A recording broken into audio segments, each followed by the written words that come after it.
Mula pa noong sinaunang panahon, noong ang mundo ay nababalot pa sa kabuluhan, nainip ang mga Diyos sa langit at naramdaman nilang walang saysay ang walang hanggang pamumuhay.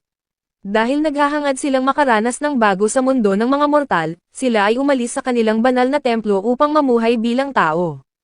Para makihalubilo ng normal sa mga mortal, isinara nila ang kanilang makapangyarihang kakayahan at pinili ang buhay na puno ng hirap at mga hindi inaasahang pangyayari.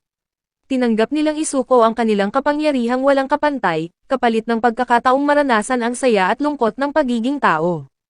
Gayunpaman, upang protektahan ang sangkatauhan laban sa mga halimaw na lumilitaw mula sa mga dungeon, binigyan nila ang mga mortal ng kapangyarihan sa pamamagitan ng mga pagpapala. Kapalit nito, ang mga nabibigyan ay nagiging tapat na kasapi ng kani-kanilang pamilya na pinamumunuan ng mga Diyos. Si Bel Cranal, isang baguhang adventurer, ay natatanging miyembro ng Hestia pamilya, isang Diyosa na hindi kilala at walang kahit sinong tagasunod maliban kay Bel. Sa isang paglalakbay na lumampas sa ligtas na hangganan ng dungeon, nabiktima siya ng isang minotaur, isang dambuhalang nilalang na may bakal na katawan at lakas na higit pa sa tao. Sa sandaling halos mamatay na siya, isang babaeng mandirigmang may mahabang gintong buhok ang biglang dumating na tila mula sa kalangitan, hawak ang espada niyang kumikislap na parang sinag ng buwan. Mabilis niyang pinatay ang halimaw, na umatungal bago maging alikabok, at nag-iwan lamang ng makinang nalila na magic stone sa dugo ang sahig. Simula noon, hindi na naging normal ang tibok ng puso ni Bel. Hindi lang siya nabighani sa malamig ngunit kahangahangang ganda ng mandirigma, hinangaan niya rin ang pambihira nitong lakas. Pagbalik niya sa guild na duguan, pinagtawanan siya ng mga tao. Tinawag siyang isang tanga na baguhang walang alam sa kanyang limitasyon. Maging ang kanyang tagapayo na si Ina ay nagulat sa kalagayan niya. Matapos marinig ang buong pangyayari, hindi niya napigilan na pagsabihan si Bel sa pagiging pasaway. Ang pagpunta ng mag-isa sa ikalimang palapag, isang lugar na hindi basta-basta nakakabalik ang isang baguhang adventurer, ay isang mapanganib na hakbang.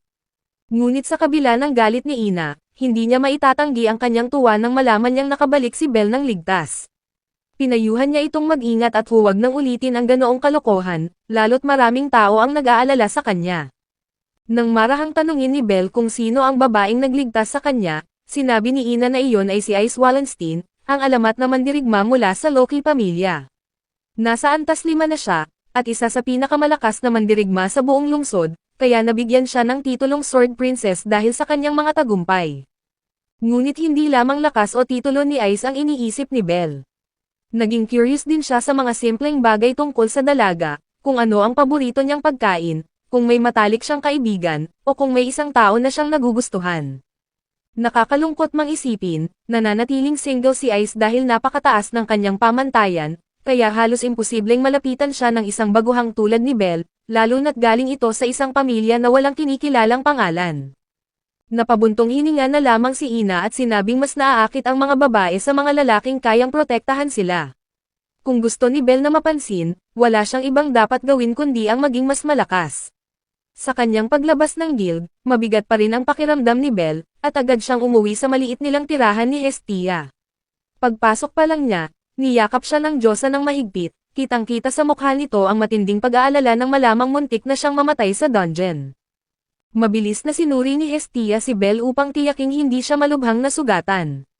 Para sa kanya, hindi lamang siya ang nag-iisang tagasunod, kundi pati ang nag-iisang kasama sa mundong ito. Umupo si Bel sa kanyang harapan, ipinakita ang kanyang pasasalamat at nangangakong hindi niya iiwan si Hestia. Bagamat hindi siya masyadong kilala bilang isang Diyosa, sinisikap ni Hestia na mabuhay sa pamamagitan ng pagtatrabaho upang makapagbigay ng pagkain para kay Bel.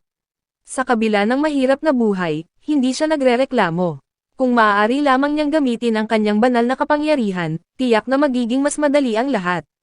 Gayunpaman, iyon ang desisyon na kanyang pinili noon, at wala na siyang magagawa kundi maniwala sa determinasyon ni Bel. Bagamat bata pa at kulang sa karanasan, naniniwala siya na ito'y simula pa lamang. Kapag nalampasan nila ang mga unang pagsubok, tiyak na magiging mas maliwanag ang hinaharap. Habang isinasagawa ang ritual ng status check, labis na natuwa si Hestia nang maunawaan niya kung gaano siya kaswerte na makilala ang isang mabuting batang tulad ni Bel. Sa pagtingin sa binata, hindi maiwasang isipin ng Diyosa na ang isang payak at mahiyain na tulad ni Bel, ay tiyak mahihirapang makuha ang puso ng isang malakas at magandang mandirigmang babae tulad ni Ice Wallenstein, na palaging kumikinang sa labanan tulad ng isang bituin. Para kay Hestia, tila imposibleng makamit ni Belle ang pangarap na makuha ang puso ng isang babae sa dungeon. Para siyang damo sa tabi ng kalsada, na hindi pinapansin sa kagubatan na puno ng makinang na bulaklak. Pagkatapos ng ritual, ipinakita ni Hestia kay Belle ang kanyang bagong updated na status. Lahat ng parametro ay unti-unting tumaas, na tumpak na sumasalamin sa kanyang pagsisikap sa buong araw ng walang tigil na laban.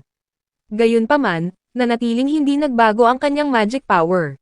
Ang kakaiba ay ang seksyon ng skill, na karaniwang bakante, ngunit ngayon ay mayroong glitch, kaya hindi maipakita ng malinaw ang impormasyon. Nakaramdam ng pagkabigo si Belle, ngunit para kay Hestia, napansin niyang may espesyal na nangyayari.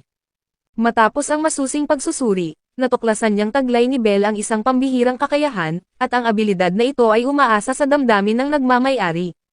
Hanggat nananatili ang kanyang determinasyon at matinding paniniwala, patuloy na mapapaunlad ng skill na ito ang kanyang katawan. Mas matindi ang damdamin, mas malinaw ang progreso. Bagamat labis na natuwa si Hestia sa pagbabagong ito, hindi niya maiwasang maramdaman ang kaunting selos, dahil ang pagbabagong ito ni Belle ay nagmula sa ibang babae at hindi sa kanya. Nagsimula ang bagong araw sa nakakahiya at nakakagulo na sitwasyon. Nagising si Belle na nalilito nang mapansin niyang nakadikit ang kanyang katawan sa malaking dibdib ni Hestia, kaya namula ang kanyang mukha. Sa kanyang paglalakad patungo sa dungeon, naging maingat siya dahil parang may nagbabantay sa kanya. Habang nag-iisip, biglang lumitaw ang isang babae na hawak ang magic stone na naiwan niya kahapon. Pagkatapos magbigay ng pasasalamat, tinanong siya kung bakit maaga siyang pupunta sa dungeon. Bago pa siya makasagot, biglang tumunog ang kanyang tiyan, kaya tinanggap niya ang pagkain na bukas loob na ibinahagi ni Floba. Bagamat nag-atubili sa simula, tinanggap ni Belle ang pagkain, kapalit ng pangakong bibisitahin niya si Floba sa kanilang tavern kung saan siya nagtatrabaho mamayang gabi. Sa buong araw na pakikipaglaban sa dungeon, patuloy na iniisip ni Belle kung gaano kadaming pagsisikap ang kailangan niya upang makabawi at makasabay kay Ice. Habang abala siya sa kanyang pakikipaglaban, biglang lumitaw ang mga bagong halimaw sa dungeon. Bagamat balak niyang umatras, sumagi sa kanyang isipan ang imahe ng babaeng iyon, na nagbigay sa kanya ng lakas ng loob upang labanan ang mga halimaw at makamit ang tagumpay sa sariling kakayahan. Sa kanyang pag-uwi, halos hindi makapaniwala si Belle sa kanyang mga status na mabilis na umunlad. Ang mabilis na pag-unlad ay nagbigay sa kanya ng pagtataka. Ngunit nang tanungin niya si Hestia tungkol dito, sumagot lamang ito ng may inis at kinuha ang kanyang jacket, na may paliwanag na sasali sa inuman kasama ang mga kasamahan. Sa kabila ng malamig na mga salita, tunay na nakakaramdam si Hestia ng damdamin ng selos. Hindi niya matanggap na ang isang taong mahalaga sa kanya ay mabilis na nagbago dahil sa ibang babae. Sa puso ng Diyosa, nararapat na si Belle ay para lamang sa kanya. Pagdating ng gabi, gaya ng ipinangako, dumaan si Belle sa tavern. Masayang sinalubong siya ni Floba, at ipinakilala ang sarili bilang empleyado doon. Nagulat ang may-ari ng tavern sa pagdating ng isang adventurer na may inosenteng mukha. Dahil kaibigan ni Floba si Belle, bukas loob siyang naghain ng espesyal na putahe, ngunit may mataas na presyo, na halos ikinagulat ni Belle. Ngunit ngumiti lamang si Floba nang may kasiyahan dahil may dagdag siyang sahod ngayong araw. Habang tahimik pa ang paligid, biglang pumasok ang isang grupo ng mga adventurer mula sa Loki pamilya, na nagpasaya sa loob ng tavern. Pumasok si Ice na may karaniwang maamong mukha, na agad na nagulat si Belle at hindi niya maiwasang tingnan ito. Patuloy niya itong pinanood mula sa malayo, at hindi nagtangkang lumapit. Pagkatapos ay makikita si Betluga, isang miyembro ng grupo, matapos uminom ng labis ay binanggit niya ang isang mahinang tao na hinabol ng Minotaur. Sinabi niyang si Belle ay pabigat, basura na hindi nararapat makasama ang isang tulad ni Ice. Ang pampublikong insultong ito ay tila punyal na tumusok sa pagtingin ni Belle sa kanyang sarili, kaya tahimik siyang umalis sa tavern na puno ng lungkot sa kanyang damdamin. Hindi niya kayang tanggapin ang kanyang kahinaan, at muling pumasok si Belle sa dungeon. Walang tigil na nilalabanan ang mga halimaw, na tila gusto niyang ilabas lahat ng sama ng loob sa kanyang puso. Alam niyang hindi na siya maaaring umasa sa tulong ng ibang tao. Ang tanging paraan ay patuloy na magsikap, at hindi maghintay ng himala, upang makasabay sa babaeng tumulong sa kanya. Paglipas ng madaling araw, si Hestia ay nakatayo sa harap ng bahay nang biglang makita si Belle na naglalakad, pagod, maraming dugo at sira ang damit. Agad siyang tumakbo upang yakapin ito at patuloy na sinuri ang kalagayan ni Belle. Gayunpaman, ngumiti lamang si Belle ng bahagya at sinabing nais niyang maging mas malakas pa. Pagkatapos ng gabing pakikipaglaban sa dungeon, bumalik si Belle, pagod at maraming sugat, ngunit dala rin ang isang pambihirang pagbabago. Ang kanyang lakas ay biglang tumaas sa isang pambihirang paraan, isang fenomenong hindi pa nangyari sa kasaysayan ng pag-unlad ng mga bagong adventurer. Lahat ito ay dahil sa natatangi niyang kakayahan, isang bihirang skill na tumutukoy sa lakas batay sa matinding damdamin ng nagmamay-ari. Ang pinagmumulan ng kanyang motibasyon ay walang iba kundi ang imahe ni Ice Wallenstein, ang mandirigmang babae mula sa Loki pamilya, na nakaukit na sa kanyang isipan mula sa kanilang unang pagkikita. Gayunpaman, para kay Hestia, ang diyosa na nag-alaga at nagmahal kay Belle, masakit para sa kanya ang katotohanan. Napagtanto niyang ang dahilan ng biglang pag-unlad ni Belle ay hindi dahil sa kanya, kundi dahil sa ibang babae. Nakaramdam man siya ng selos, pinili niyang manahimik at hindi sinabi kay Belle ang tungkol sa espesyal na kakayahan nito. Natakot siyang kapag nalaman ng iba, lalo na ng mga makasarili na Diyos, ay maging pakay nila si Belle. Para sa kaligtasan niya, nagpa siya si Hestia na mula ngayon ay hindi na niya ilalabas ang status sa papel gaya ng dati. Sa halip, direkta na niya itong sasabihin upang maiwasan ang anumang pagkalat ng impormasyon. Sa ilalim ng pag-aalala ni Hestia, malinaw na ipinakita ni Belle ang kanyang matibay na desisyon na magpatuloy. Hindi lamang niya nais maging mas malakas para makasama ang babaeng iniidolo niya, kundi gusto rin niyang patunayan sa mundo na karapat-dapat siya sa tiwalang ibinigay ng Diyosa. Bilang tugon, hiniling ni Hestia na mangako siyang hindi magmamadali na susugod sa panganib. Pinakamalaking takot niya ang araw na maiwang mag-isa sa mundo ng mga mortal. Matapos mangako ng buong puso, ipinagpatuloy ni Belle ang kanyang paglalakbay. Kinabukasan, bumalik siya sa tavern upang humingi ng tawad dahil sa bigla niyang pagtakbo noong nakaraang gabi. Sanay na ang may-ari sa mga palusot ng mga adventurer, kaya nagulat siyang nagpakita ng respeto at lakas ng loob ang binata para umamin ng pagkakamali. Dahil kay Floba, ang mabait na maid na umintindi sa kanya, ay pinalampas ang ginawa ni Belle at binigyan pa ng dagdag na pagkain. Ang payo ng mga nakatatanda sa tavern ay nagbigay sa kanya ng malalim na kaisipan, ang tunay na tagumpay ng isang adventurer ay ang makauwi ng ligtas, at hindi ang opinyon ng iba. Pagsapit ng gabi, ginanap ang isang malaking pagtitipon ng mga Diyos sa isang marangyang mansyon. Sa gitna ng kasiyahan, agad na pumukaw ng atensyon ang pagdating ni Freya. Ngunit ang totoong kinatatakutan ni Hestia ay si Loki, ang karibal niya sa kapangyarihan at maging sa sukat ng dibdib. Agad sumiklab ang argumento sa pagitan ng dalawang diyosa na may magkaibang personalidad, para bang dalawang batang nag-aaway sa laruan. Lalo pang lumala ang kutob ni Hestia nang tanungin si Loki tungkol kay Ice, isang reaksyong nagpatibay sa paniwala niyang mahirap ang landas na tinatahak ni Belle. Pagkatapos ay makikita si Belle sa kanyang masigasig na pagsasanay. Habang dumaraan siya sa mga tindahan ng kagamitan, hindi niya maiwasang humanga sa magagandang armas, bagamat wala siyang pera. Kaya't bahagya niyang ibinaba ang kanyang ulo bilang paghingi ng paumanhin kay Hephaestus, ang diyosa na panday, sa kanyang pagtingin at walang balak bumili. Sa kabutihang palad, may nakatagpo siyang isang lalaki at binigyan siya ng 2 healing potion, isang munting regalo bilang mabuting kapitbahay, at sinabing patuloy niyang gagamitin ang mga produkto ng kanilang pamilya. Sa maliit na silid kung saan naroroon si Hestia, buong tapang siyang nakikiusap kay Hephaestus na likhain ang isang natatanging sandata para kay Belle, ang batang buong puso niyang inaalagaan.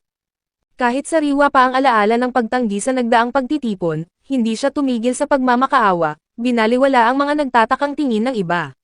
Upang ipakita ang kanyang sinseridad, ginamit niya ang isang kasanayang itinuro sa kanya ng ibang Diyos, umaasang mahihikayat ang pinakamagaling na panday sa kanilang mundo. Sa kaibuturan ng kanyang puso, alam ni Hestia na ang landas na tinatahak ni Belle ay puno ng panganib, isang maling hakbang ay maaaring mawala ang kanyang buhay.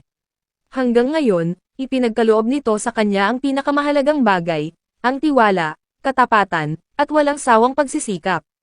Nais ni Hestia na personal na lumikha ng sandata na magbibigay liwanag sa landas ni Belle, hindi lamang bilang kasangkapan sa pakikipaglaban, kundi bilang simbolo ng pag-asang binibigay niya para sa binata. Ngunit kahit isa siyang diyosa, dama niya ang kakulangan para harapin ang responsibilidad na iyon. Sa bawat pag-aalala, lalo niyang nararamdaman ang bigat sa dibdib. Nauunawaan ang wagas na hangarin ni Hestia, at sa huli ay pumayag si Hephaestus sa kanyang pakiusap. Gayunpaman, Bilang isang tanyag at tapat sa prinsipyong panday, hindi niya iyon binaliwala, kahit pa kaibigan niya si Hestia, na natiling pareho ang halaga ng sandata. Kailangang mabayaran ng Diyosa ang buong halaga, kahit umabot pa ito sa ilang daang taon, dahil hindi niya pinapayagan ang pangmatagalang utang. Sa kabila nito, labis pa rin ang pasasalamat ni Hestia. Kahit hindi niya magamit ang kanyang banal na kapangyarihan, ang pagkakaroon ni Belle ng sandata na likha mismo ni Hephaestus ay isang biyayang hindi masukat. Sa kanyang pagawaan, nagsimulang pag-isipan ni Hephaestus kung paano niya gagawin ang perpektong sandata para sa isang baguhang adventurer, na 2 linggo pa lamang sa kanyang paglalakbay. Samantala ay makikita si Belle, na naghahanda ng pumasok sa dungeon nang tawagin siya ng isang babaeng maid. Iniabot nito ang isang wallet na naiwan daw ni Floba. Dahil may pista, hiniling kay Belle na ibalik ito sa kanya sa pagdiriwang. Ipinaliwanag ni Rio Lion, isa pang maid ng tavern, na ginaganap ang Monster Festival kaya doon niya ito mahahanap. Taon-taon itong inihahanda ng Ganesha pamilya, kung saan nagpapakita ang mga adventurer ng kakayahang mag-tame ng mga halimaw sa harap ng malaking madla sa arena. Pagkatapos ay makikita na lihim na nag-uusap sina Loki at Freya. Nagsimulang maghinala si Loki na may bata mula sa isang maliit na pamilya na binabantayan ni Freya. Alam niyang maaaring magdulot ito ng gulo, ngunit hindi itinago ni Freya ang kanyang pagkasabik, handa siyang harapin ang sinumang humadlang sa kanyang napiling target. Matapos magawa ang natatanging sandata, maingat itong binalot ni Hephaestus at iniabot kay Hestia upang iuwi. Malaya niyang magagamit ang sandata ayon sa kanyang kagustuhan, sa kondisyon lang na huwag niyang kalimutan ang pagbabayad. Sa parehong oras, nakapili na si Freya ng isang binatang nalulugmok sa kawalan, isang pusong maaaring masira sa kaunting sakit. Ngunit sa kabila ng kahinaan nito, may taglay itong pambihirang kalinisan, isang kulay na hindi pa nasisilayan ng Diyosa ng kagandahan sa alinmang kaluluwa. Hindi ibinunyag ni Freya kung sino ang kanyang target. Tahimik siyang umalis sa pagtitipon upang simulan ang sarili niyang plano. Sa gitna ng masigla at matao na pagdiriwang, muling nagkita sina Belle at Hestia. Sa kanilang pagkikita, hindi maitago ng Diyosa ang kanyang tuwa. Dinala niya si Belle kung saan-saan, parang nagde-date silang dalawa. Nagtampisaw sila sa kasiyahan, kumain ng cake sa isang maluwang na damuhan, at masayang nagbahagi ng mga kwento. Iniabot ni Belle kay Hestia ang bahagi niya ng cake, at maingat pa niyang pinahid ang kremang kumapit sa pisngi ng Diyosa. Hindi sanay ang kanyang inosenteng puso sa ganitong tamis ng kaligayahan, ngunit sa likod ng payapang sandaling iyon, may ginagawang masamang balak si Freya. Sa lugar kung saan pinaghahandaan ang mga halimaw para sa Monster Festival, may mga nilalang na kanyang kontrolado na. Sa sandaling iyon, may isang dambuhalang unggoy ang biglang sumalakay at diretsyong tumakbo kay Hestia. Agad na hinawakan ni Belle ang kamay ng Diyosa at tumakbo patungo sa mas maliit na bahagi ng lugar upang magtago. Ngunit mabilis silang nasundan ng halimaw, na ngayoy handa ng umatake. Bagamat takot na takot, hindi kailanman hahayaan ni Belle na masaktan ang pinakamahalagang tao para sa kanya. Matapang na sumugod si Belle, gamit ang kanyang sandata upang direktang umatake sa ulo ng halimaw. Ngunit nawasak ang kanyang espada dahil sa sobrang lakas ng puwersang tumama. Wala na siyang ibang pagpipilian, kaya agad niyang itinapon ang isang pampasabog para pansamantalang hindi makakita ang unggoy, bago hinawakan si Hestia at tumakas sila. Alam niyang pansamantalang solusyon lang ang pagtakas, kaya maingat niyang pinangunahan si Hestia patungo sa isang bakal na tarangkahan. Nang makapasok na ang Diyosa, isinara niya ang pintuan mula sa loob at pinakiusapan siyang agad na lisanin ang lugar. Kahit na nagmakaawa si Hestia na bumalik siya, nanindigan si Belle sa kanyang desisyon. Hindi niya kayang mawalan muli ng mahal sa buhay, lalo na't siya na lang ang natitirang pamilya ni Belle. Maraming taon na ang nakalipas, nakatanggap si Belle ng malagim na balita mula sa mga taga-baryo, inatake ng mga halimaw ang kanyang lolo na sa kasamaang palad ay nahulog sa malalim na bangin sa loob ng dungeon. Dahil sa malupit na kalupaan at sa mga panganib na nagkukubli sa dilim, imposible para sa sino man na magsaliksik at hanapin siya. Ang sakit ng pagkawala ng mahal sa buhay ay malalim na nakaukit sa alaala ng batang si Belle, kaya't nagpa siyang gumawa ng matapang na hakbang. Iniwan niya ang malayong baryo upang pumunta sa oraryo, kung saan naroon ang malaking lungsod ng mga pasilyo, at may layunin siyang maging tunay na adventurer. Ngunit hindi madaling matupad ang isang pangarap. Sa kabila ng matibay na determinasyon, hindi siya tinanggap ng alinmang pamilya. Ayaw nilang mag-alaga ng baguhang kabataan na parehong mahina at kulang sa karanasan. Sa tila walang pag-asa, dumating ang tadhana ng buksan ni Diyosa Hestia ang kanyang mga bisig, at tinanggap siya bilang nag-iisang miyembro ng pamilya na kanyang itinatag. Bumalik sa kasalukuyan, sa arena kung saan isinasagawa ang Monster Festival, nakatanggap si Ganesha, ang Diyos na namumuno sa kaganapan, ng isang agarang ulat. Ang ilang taong namamahala sa mga halimaw ay inatake, dahilan upang mawalan sila ng malay. Bagamat labis ang pag-aalala sa kaligtasan ng mga tao, pinili ni Ganesha na ipagpatuloy ang festival upang maiwasan ang gulo. Habang lihim na nagpapadala ng mga tauhan upang imbestigahan ang nangyari, bilang isang Diyos na inuuna ang ngiti ng mga manonood, agad siyang humiling ng tulong mula sa ibang pamilya sa lungsod. Sa parehong oras, sinusubukan ni Belle na pigilan ang higanteng unggoy, isang nilalang na bagong labas mula sa dungeon gamit ang sirang sandata. Samantala ay patuloy na naghahanap ng pagkakataon si Hestia, upang makuha ang kanyang sandata na may ukit na espesyal na simbolo. Hindi ito ordinaryong espada, isa itong sandata na kayang makasabay sa kakayahan ng may-ari. Sa sandaling makuha ito ng piniling tao, agad itong lilikha ng ugnayan, at uusbong sa bawat laban. Sa punong himpilan ng Adventurers Guild, ipinaalam ng maid sa kanyang mga kasamahan na may grupo ng mga halimaw na papunta sa Westgate. Pagkatapos ay agad na ipinatawag ang kanilang tulong, kahit sino mang pamilya ng mga adventurer. Nagkataon na naroon si Ice Wallenstein, ang kilalang swordswoman ng Loki pamilya. Hindi siya nagsayang ng panahon, dali-dali siyang sumugod at pinatay ang mga halimaw.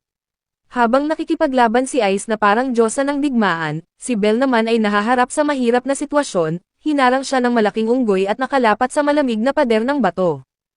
Gayunpaman, napuno ng ginhawa ang kanyang puso nang malaman niyang nakaligtas si Hestia sa panganib sa tamang oras.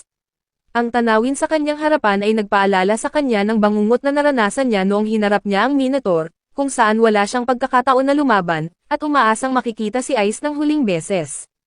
Sa sandaling iyon, biglang lumitaw si Hestia sa gitna ng labanan, na nakakuha ng pansin sa malaking unggoy. Nang maramdaman ang kritikal na sitwasyon, agad na tumakbo si Belle upang yakapin ang diyosa. Magkasama silang nahulog pababa ng hagdan upang iwasan ang mga atake ng nagwawalang halimaw. Bagaman hinihiling ni Belle na lisanin muna ang lugar upang masiguro ang kaligtasan, nanatiling matatag si Hestia. Kung pinili ni Belle na protektahan si Hestia, nais din ni Hestia na gawin ang parehong bagay.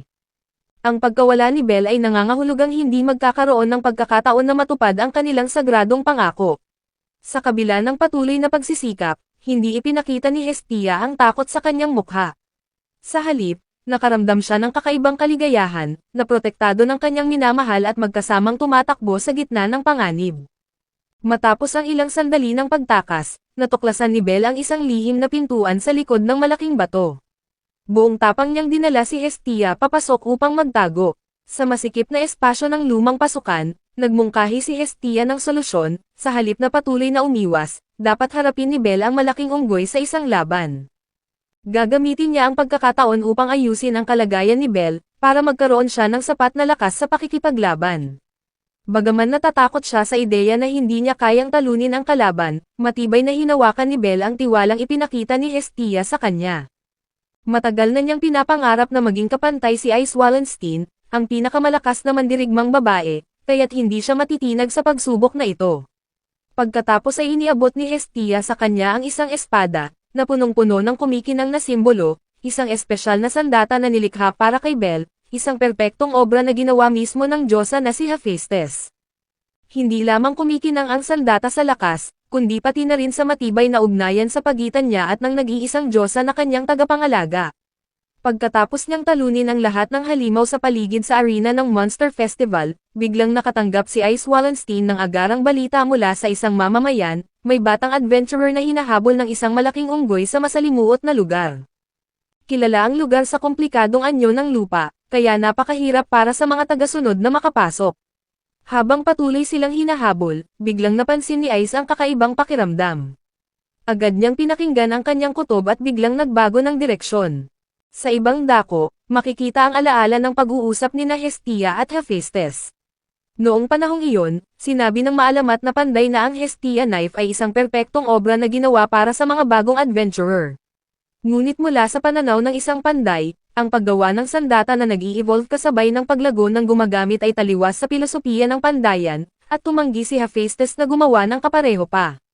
Gayunpaman, lubos na nagpapasalamat si Hestia sa kabutihang ipinakita ng matagal na niyang kaibigan. Pagkatapos ay makikitang tahimik na gumagawa ng ritual si Hestia sa likod ni Belle, na nagbibigay ng kapayapaan bago ang laban na maaaring magbago ng buhay o kamatayan. Dahil sa bagong kapangyarihan ni Belle, tumaas ng hindi pangkaraniwan ang kanyang kakayahan.